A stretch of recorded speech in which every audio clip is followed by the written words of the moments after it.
Hello po mga kabayan, mga kalingap, ka-business kapapi, magandang buhay po, Analisa Reality Vlog. Ngayon magre-reaction po tayo sa labas.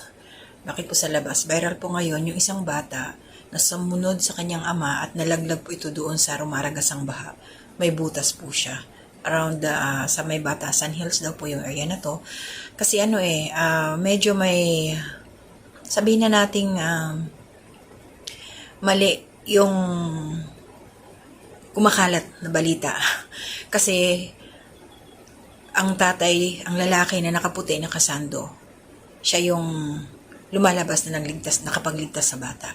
Pero hindi po. Although nandoon siya, tinalon niya yung batang yun. Kasi anak niya, pero hindi niya nahawakan. At meron pong mga tumulong at meron pong nakasagip na isang tao at pinagtulungan ho itong maiangat na hawakan po ng mama. Makikita nyo po kung sino man yun mamaya, i-attach ko po yung kanyang picture at meron din ho akong video dito kasi kinalap ko lang ho. Ang nakita ko talaga, dahil paulit-ulit ko siyang pinanood kasi short clip lang siya. Yung mismong pagtalon lang ng tatay kasi siguro narinig niya yung boses ng bata na umiyak, nabosesan niya, kaya bigla siyang bumaba. Tapos, ayun, pati siya nahulog. Hindi natin alam kung gaano kalalim yung, yung hukay na yun. Basta yung tubig, nakakatakot. What if may mga bakal dun sa baba? Nasugatan nga yung tatay. Doon kasi hindi na, yung nagbibideo, hindi rin niya inaasahan yung pangyayari. Nagulat din siya na shock. Hinanap ko rin ho yung kanyang pangalan kasi naibalita na rin ho sa mga malalaking network dyan na sa ABS-CBN na siya tapos kung ano pa mga napapanood ko. So mali ho, hindi po yung tatay ang nakapagsagip sa bata kundi isang concerned citizen po yung nakashirt siya ng red at saka yung nakahubad. Siya po yung tapos ipinasa doon sa isang kasamahan niya na naka-black. Pero bago ko ipapanood sa inyo, maraming salamat po sa mga subscribers, silent viewers, commenters, nagla-like, nag-share po, mga hindi nag-skip ng ads. Thank you po sa suporta ninyo sa akin. And please support po syempre. Kahit yung reaction ko ngayon ay sa labas, andyan sila Kuya Bal Santos Matubang, Ate Edna Vlogs, Kalingap Rab, Jack Tapia Matubang, mga kasamaan kong reactors dito sa Kalingap, mga Karepa Reactors, Kalingap Partners, Ka-Business Official, Papadins TV, Mrs. KB Official, Ka-Business Family Channel po, ng nila Pinuno Ka-Business, din mga kagwangs, din of course, yung mga kasamaan ko na pong reactors dito sa Ka-Business Official. So yun nga, panoorin ho natin. Ako, dito lang ho tayo sa tama at saka sa totoo.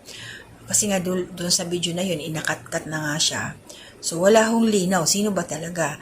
So meron meron mga nagpo-post na hindi ho yung tatay yung lalaki na kabait ang nakapagligtas. Kasi nakarating na po ito doon kay Boss Toyo. Yung pamilya, yung nanay ng bata, yung bata kasama, yung lalaki. So, si kuya na talagang tunay na nagligtas sa bata, nasaan na siya? Shout out kuya, God bless sa iyo. So, siguro, aabangan natin kung sino ba yung pagbibigay sa kanya ng reward.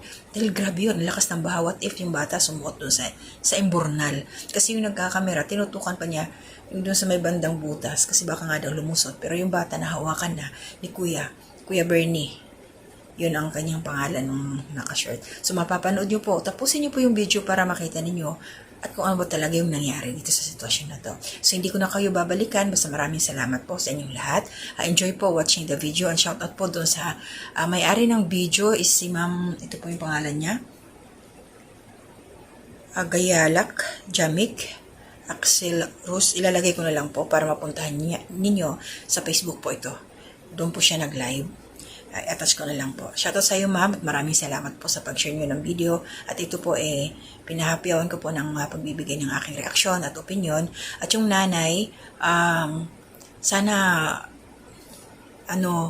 attentive sa mga bata, huwag pabayaan kasi sinundan nga yung tatay na dapat daw merong susunduin na isa pang anak doon sa kabila kasi nga baha.